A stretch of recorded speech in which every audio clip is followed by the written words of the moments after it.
It's cannabis time.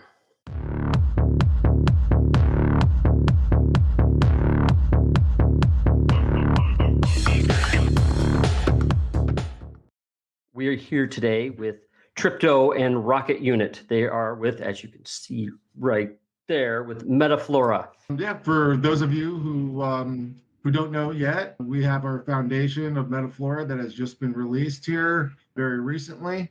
Essentially, we are a historical database for cannabis that will forever live on chain. Our database is pulled from the earliest it dates back is about 2015, I believe, is our earliest strains and lab reports.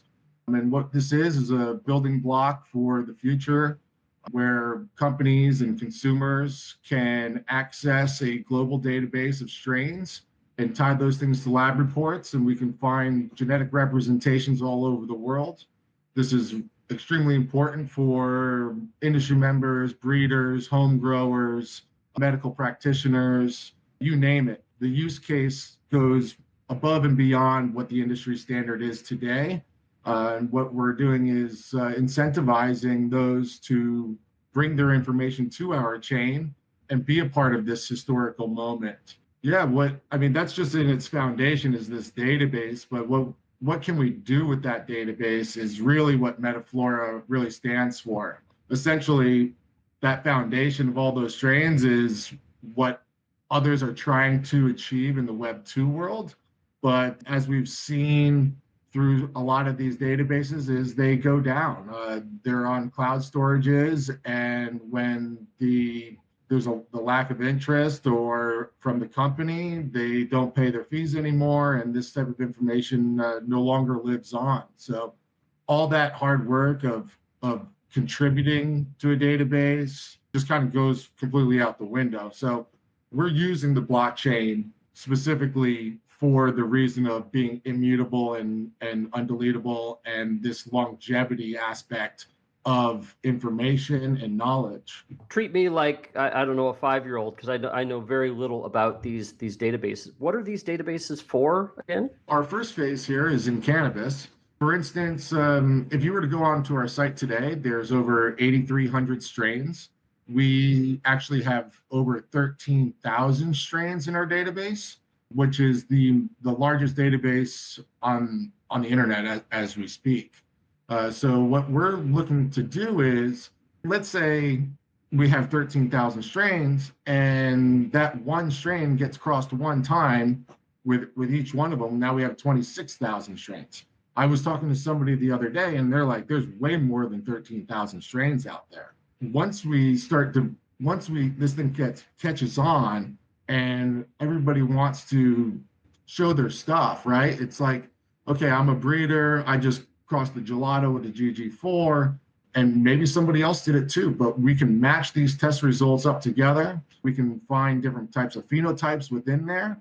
And what I'm seeing a lot is, especially, all over the world, the United States, the European market, there's a large pharmaceutical presence out there now that these strains are no longer our parents' weed anymore. This is there's so much science and knowledge that are attached to this sort of thing, and we're finding out that each individual strain, it's not just cannabis as a whole, but it's specific strains are treating different ailments, from epilepsy to cancers.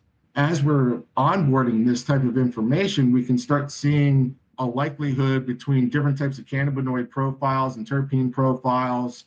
So like I said, if you're taking one strain and crossing it with another, now we have another 13,000 strains. We have another 10,000 strains. And before we were kind of like focused in like Oregon and Colorado and California, like these guys were really leading the way in innovation. And we have 1,000 new strains every 6 months or something like this. There's a brand new strain on Instagram that's hitting really hard, and people are going to the store and buying this. But now we have an entire other side of the world that's completely emerging. And not to say that they weren't making headway before, but the gates are being opened, and the labs, the pharmaceutical industry, these guys are doing even more and more research. So if you start looking at test results, a few years back, all we were looking at were THC and CBD content. that's not the case anymore. We have an entire list of cannabinoid profiles and terpene profiles that are only growing by the daily. And each one of these things we're finding is synonymous to treating different things in our lives, whether it's just for sleep or hunger or suppressing hunger. It goes all the way through to just being relaxed or happy or energetic and uplifted. So when the lab reports go in, we have a built-in AI, and the AI will triangulate these certain data points and will find the spectrum of the possibilities of each strain and each genetic. Why is this important? Well, like I said, there's a spectrum that strain can actually perform at. Like if you're going to pick it early, it might be somewhere between like a 17% THC.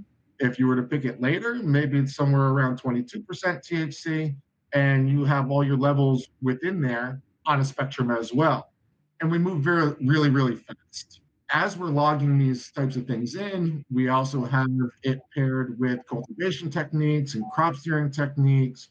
Where was it grown? What was the environment that it was grown in? And this is specifically, I would say it's specifically representative to outdoor growing or greenhouse growing, but not necessarily. Even your indoor grow rooms, you're managing your humidities, your lighting, your drybacks, and your soil, and all these things are variables into the success of each one of these genetics. That's what our library is recording on a daily basis, but the breeders are moving further and further and further. Each year, when that strain gets crossed with the next one, and we're providing a brand new strain out there, something brand new on the shelf, we're looking to maximize revenues within our breeding houses. So things move very fast. But when we're looking at breeding for a purpose, and we do move that fast, we have a database that's accurately representing the spectrum of influence on each one of these genetics. So a geneticist or even a home grower would be able to locate these strains and say, I want to breed something that has a very small amount of, let's say THCV. I've used this as an example before. It's very rare to have high levels of this compound in there on today's standards. However, using our database, you'd be able to track which ones of these strains have a higher percentage of this, which ones are less rare to have this cannabinoid inside of there. And then you would be able to cross those together and have what I would call a super strain, which leads us to more efficient extractions, a more prevalent compound in the end, which then helps us out even more so in the long run on using that cannabinoid for an ailment. These are like recipes then for growers and breeders and individuals. Does it help you find out where you can get these strains? That would be our next movement through Metaflora, right? So our phase one is establishing the largest database on the internet. Our next phase would be, how do we utilize this? What we've come to the conclusion is, how do I find that? We're looking to onboard as many dispensaries that we can all over the world and be able to say, okay, well, I'm looking for this GG4. It's going to take me 2 hours to get to that dispensary. I'm outside of the delivery zone for this dispensary, but we know what the cannabinoids are. We know what the terpene profiles are. And so the AI can match us up with the next best strain that's in line with that. So maybe I don't want to go drive an hour, but there's another strain right here that I can get 20 minutes down the road, and I'm within the delivery sphere of this. So this is a way for us to just not only attach our database to a knowledge sphere, but we can also go one step further into recommending likewise strains, and then that consumer is now completely hooked to their local dispensaries as well. So we have like a talking point back and forth, a demand, if you will. This is obviously great for the consumer, right? But even if you look at the dispensary side of things, you're starting to see what strains your customers are searching for around your area. Like maybe if I were to be owning a shop and somebody's asking for a sour diesel on a daily basis, maybe I need to find that distributor that has that sour diesel so I can stock that shelf. Or maybe I'm a cultivator and I see that this is something local to my area where it's in a high demand, and I'm going to need to put this into my garden in order to meet that demand. I think that that's one of the more exciting parts is when a cultivator is looking at running their harvest for that year, if they're picking a bunch of different strains to cover all their bases, it's not the easiest of operations. A lot of people start either selecting one strain to do the best, or maybe they're doing 5 strains to do the best. But which ones do you choose? You're either choosing the ones that are the hype for next year, or you're trying to meet a demand. And this all kind of solves each one of these aspects all down the line. I'd actually like to show your site if possible, and then we could start talking about what we're going to be looking at here, because I believe you said in the beginning that this is a platform, correct? This is the website right here. And what am I looking at here? So right here at the top of the page there, those are the most popular strains. So everybody who's been using the platform, who's been searching through the strains, these are the ones that were the most searched for on our database. Okay, so when I click on one of these, I thought the names were just all made up, just like, hey, this is Yeah. we just want this. So you're saying sour diesel right here is something that's reproduced and has a very specific smell, taste, THC content, etc. Yeah, I would say that this is probably one of the most famous strains in the book here. Very dated, and it's still one of the most popular strains. You can see here in the description that it was popular in the early 1990s, and it's 2024. And if I find a legit sour diesel, there's no comparison. The flavor profiles, Oh, look the at this. structure of the bud when you're smoking it, it burns really nicely, and it's something that I call a smoker smoke. Where's this information come from? I'm seeing percentages of people that say it helps with this. I mean, are there surveys or is this something the Yeah, so dispensaries give you? yeah, and so at the bottom of the page we have a section called data. Here are there is a list of some of our data sources that we are pulling open source information from. Is that right Uh, here? Lab from reports? no, all the way to the bottom. And you can see there, these are some of the open source things. We have Green Track, which is one of our partners. They have analytical tools and lab reports. And this is going to grow and grow and grow.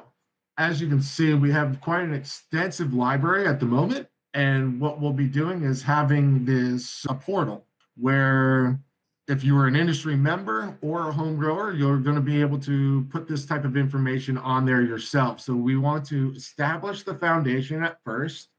And every single year, we plan on bringing in live information to help build this historical database over time. You're cross-referencing with a lot of other sources of information then. That's pretty cool.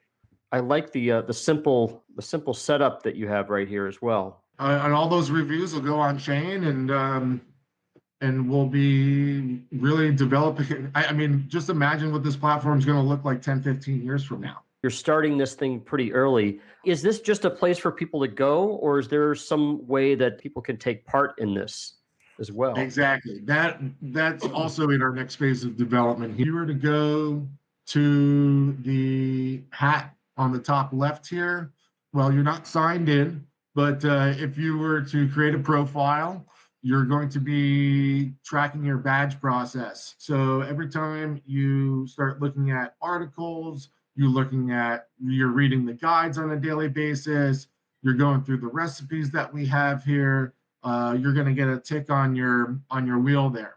And so you're going to be building up a social profile of your cannabis connoisseurship, if you will. The more you're interacting with the platform, the higher your ranking is on the platform. And then we will have even more ways to contribute to the platform and interact with it as well. And if I can add, it would be also like a, let's say, smoker journey or whatever. Like everyone who will be in a platform, they will have this onboarding process where they may set up their profile by nickname, bio, and then some your personal story. So if you are just a guy who just like to follow your own story, you can make your story. If you are like a home grower or cultivator, then you can use this as your, let's say, like a cannabis LinkedIn, because you would be like interacting with all of these data. And later on, when we will have the whole data and dashboard things and all of like let's say more orientation for industry purposes, you will be using this together with your own experience and results you bringing to the industry. Okay, so you're taking part in by reading, learning. I saw this right here. What's this at the top? So this, What is yes, so this is our headquarters. We're building in California. It's a 117-acre property, a cannabis tourism facility. There's 4 licenses for cannabis on there, from a nursery, outdoor, greenhouse, distribution. And what we're looking at doing is creating a micro business on there that has on-site retail, and it'll go direct to consumer as well. But everything from that property, whether it is the cultivation aspect, will all go on Metaflora's platform, all the way down to events, conferences, live music, weekly stays, overnight stays, and local itineraries. Everything will be used. Flora token there as well. So is a flagship of ours. Utilizing the Metaflora platform and gaining Flora rewards is going to give you an entire access to the cannabis community. This was the grandeur idea of how do we use not just the data, how do we spread the connoisseurship of cannabis? How do we bring everybody up to speed on the cannabis lifestyle and the knowledge that is being provided in the laboratories these days, and then reward ourselves through what makes this industry what it is, right? I mean, what it is it's music, it's hiking, it's art, it's everything that's inspired through the use of cannabis. It's a great way for us to accentuate what cannabis really is and providing a real life use case for the Flora token and incorporating that into what the industry really highly represents. So the cannabis tourism industry is going to be, what is it, like a $76 billion industry. California, this area that we've chosen for our flagship location, is by far one of the most beautiful places that you could ever visit in California. When I was asking about that, that's what this investing is for, is to enable Yes, that. you can actually invest in that today for equity, and the valuation is very low. We wanted to keep everything very tight for the community and give everybody a really great opportunity to get in. We've paired it with digital items as well, so you'll get an NFT and a badge of approval that you took part in this raise. It'll be forever on chain that you were there helping to create this headquarters of ours. And there'll be a lot of benefits along the way. When you click in there, you'll see that we have different tiers that'll go into that as well. I think that the day use and your weekend health getaways and stuff like this is going to be very predominant. So it looks like you can reserve any amount you want. Anything over $100 is it's just $100 minimum, and we're raising a maximum of $124,000 for this raise. Do you guys have like nodes or anything like that, or a token? I think you were mentioning a token earlier. Let's visit our like a informative web page. So if you guys wanna buy nodes, here is where you're going to enter our network. If you're going to So what are these nodes for? Are they for minting your cryptocurrency? Oh, they are for Your everything. token? They are for everything. In the beginning, it will be hosting website and the platform you saw like a moment ago. We will run the not only transactions, all sort of data regarding to the cannabis industry, which we'll be working. And during the years, it will be more and more and more, because later we want to offer our industry partners also like IoT data platforms for them. Because if we would go very deeply in a concept we're trying to develop, do you remember I was talking about the data and data platforms which industry partners can use? If you are like a cannabis investor, but like a big investor, like a fund or something like that, and you trading like some sort of goods or investing in companies, or you want to buy a future harvest, right? If you're buying futures, then you're performing some analysis, you're gaining some alpha, so you can make money on it.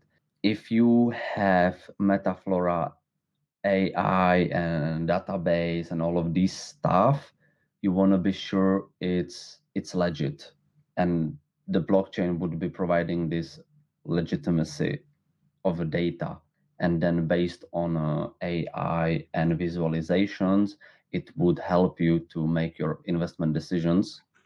So it's like one thing which just makes sense from a perspective of why nodes, and then there are like many other things. Also, if one of the main purpose, I would say, is when you are a cannabis producer and maybe you are not the biggest one and you want to compete on the market, so you can choose maybe some more community marketing strategy where you would decide to increase transparency and include it in your marketing. Imagine if you would cultivate some new strain and you want to not only be transparent about its properties and its contents, but also about pesticides, molds, and all of these stuff. So you're normally using labs reports, like everyone. It's a law, right? How do you know it's true? Like it's just a PDF or it's just a picture. How do you know that like these numbers are good? Like if you have a product which is not aligned with the limitations of molds, then like you will probably not sell it. So you may cheat. But if you would be using the Metaflora, the laboratories minting on-chain these reports. So you know that the report was minted by the laboratory and it's not like from whoever on the internet or whoever in the company. So they're digitally authenticated, basically. You know where they came from, you know who entered in that information. Exactly. So now you have another data stored on chain which makes sense for the industry, and it can even help regulate the market, because like the cannabis market is under regulated, and just in a government, in the US government, nobody want to touch it because it's just so much work, so much problems to solve. So they just let's make them like let them play, like let's make it free.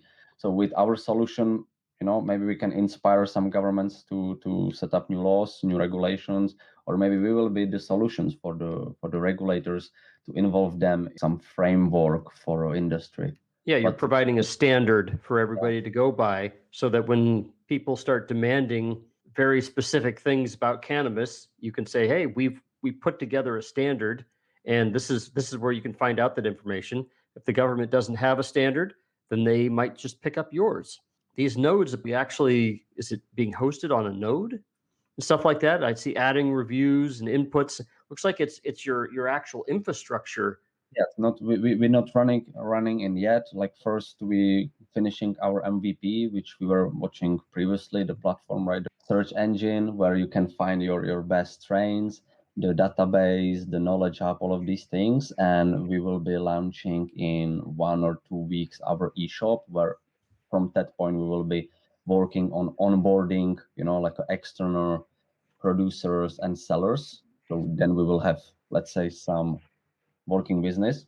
Then we're going to work on a node network and all these like Web3 applications, which will also drive the community grow and the utilities. Because as you saw, there are a lot of things, and a lot of things have to be also attached to the ecosystem, the tokenomics. So everything need to like run smoothly, or at least in some way.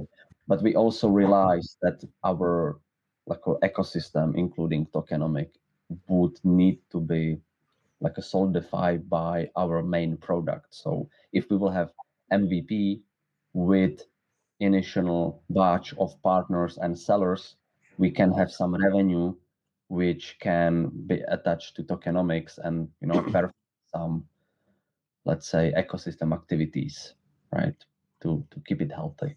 We wanted to make sure that everything was up there and running before we started, launching our node requirements and everything like this. So our technique was build it out first and then get those workloads ready to go. And then we'll start establishing our blockchain on Gala.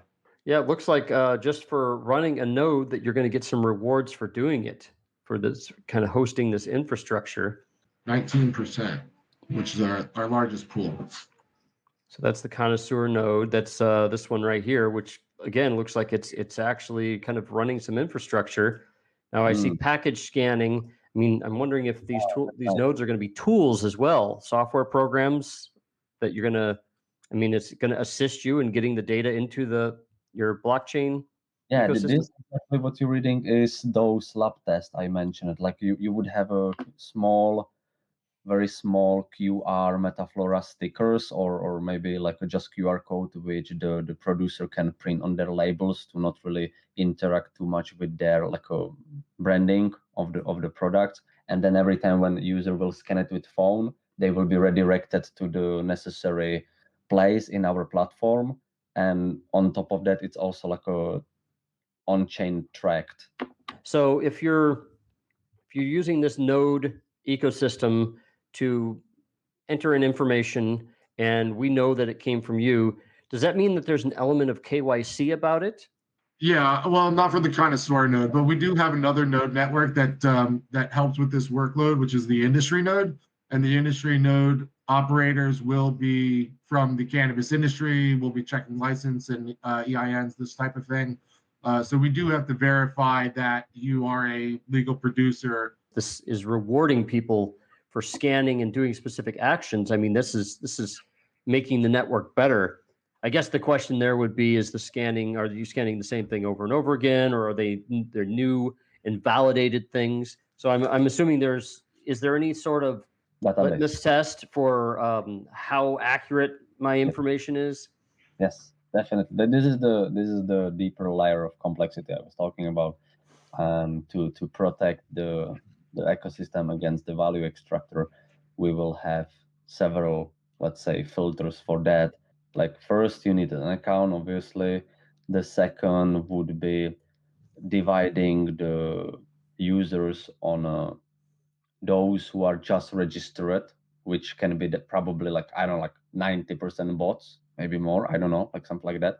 So like these, so we know everyone gets reward. If you are like a crazy and you do bots, we will see how these 10% can perform. Maybe it will be even less.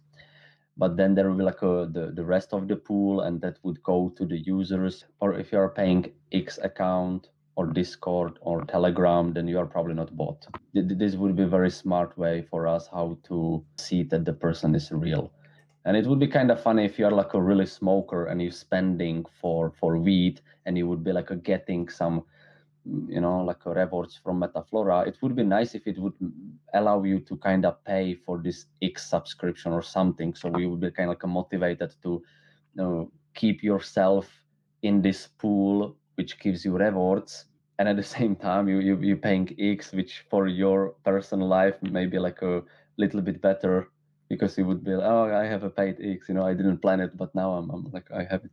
We'll see how this will solve, but there are like ways, also premium membership.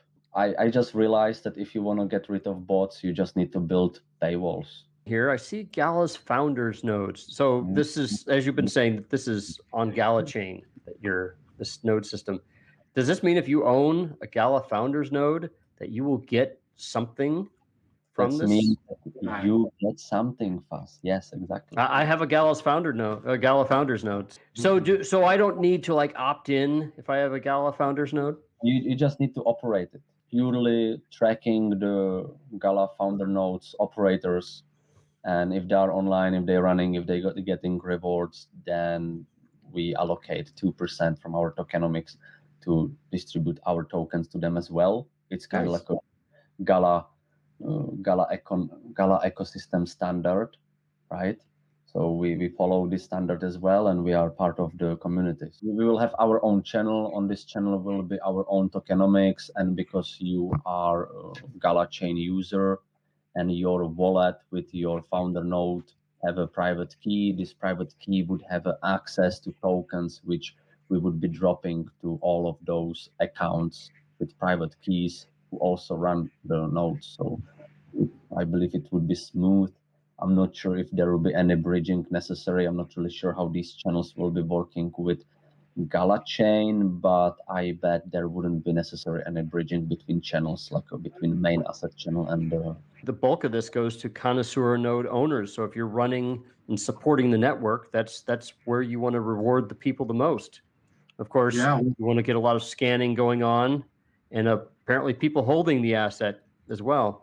So it can be companies, home grower, whatever. You created a new asset, new strain. You send it to laboratory to create and to report, test it, and start selling it. So now you have a QR code. Now you have a NFT report, and in a term of tokenomics, we call it on-chain asset. Oh, okay. I see. So it's not like you're holding a token, it's you're actually holding an asset that you've stored on chain. You gave us very good point, because I can see it's not as clear. So maybe that's a gap for improvement. I would think that would be more like those that contribute. I mean, if you've written some articles and you've entered in a lot of data, it sounds like the very fact that you've done that, you're going to be rewarded, right? With contribution rewards. So if you're contributing with whatever knowledge hub, articles, profiles, reviews, activities, that's considered as contribution. And over time, it looks like the token distribution will get less and less. So we have like a several documentation, and the most important is this node network. Then we have tokenomics, and those are like the two mostly technical papers. There's a lot in here. What? I bet you didn't even check the whole our website. It's actually no like 2 weeks, and we are really proud of our new UI design. Tokenomics here.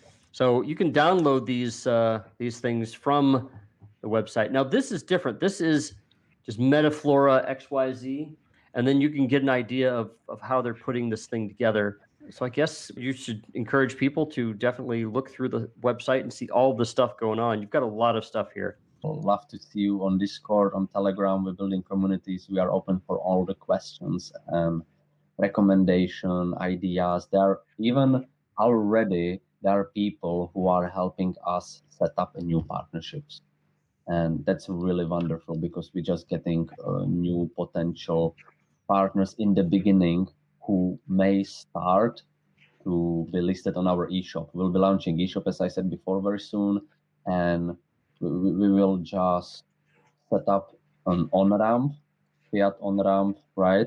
And then we will be just a processor for the payments. So the companies will be handling their own clients. We will just help them funnel the sale. Amazon kind of thing, without us handling the real products. We would be just, UI for the good sellers, for the retailers. Yeah, and that'll help us onboard that marketplace a lot faster and quicker, and seamlessly integrated into your local area as well. It sounds like there's a number of legal spheres to to navigate for this. I mean, you're dealing with crypto tokens and cannabis at the same time. It's like I wouldn't say a trifecta, but a twofecta of stuff going on there. Well, yeah. All right. For now, I think I'm going to close this one off for today. I would definitely like to learn more about this on here if possible in the future. Yeah, there's a lot of stuff here to look into. I'm a bit almost overwhelmed with all the stuff going on here. I'm sure Mike is with me on this. We would love to hop back on your show again. And I feel like there's a lot to absorb here, and I want to come back with a bit more targeted questions next time. Well, I wish you all the luck in the world, and I'm going to be paying attention to this quite a bit, and I'm going to look into those nodes for myself as well. So I do have a founder's node. Well, you probably didn't read it yet in the documentation. You get a 500% booster on that founder's node pool. So if you own a connoisseur node in this phase of the node sales, you're going to get another NFT that you pair to your node, and you're going to get boosted emissions on a daily basis. Oh. So you'll actually get more of that pool reward than founders nodes that are not running a connoisseur node. How much is a connoisseur node? 1,025, I think, in our current tier. We have progressive pricing every 50 goes up $25. Yeah, Okay. on a website you will find also node sale deck, where are all of these information about the node sale and the boosters. Like right now, if you buy a node, you will get 5% booster for the Connoisseur node pool. And if you are also founder node owner, then when we will be on Gala chain, all of those guys who bought the node and at the same time have the founder node will also receive this 500% booster for a founder node pool. All right. Well, I'm going to end this one for now. And thank you very much, guys. You can hold on for a second. I have some questions for you after, too, that maybe we can save for next time. Excellent. All right. Thank you, guys. Thanks for having us on, Faz.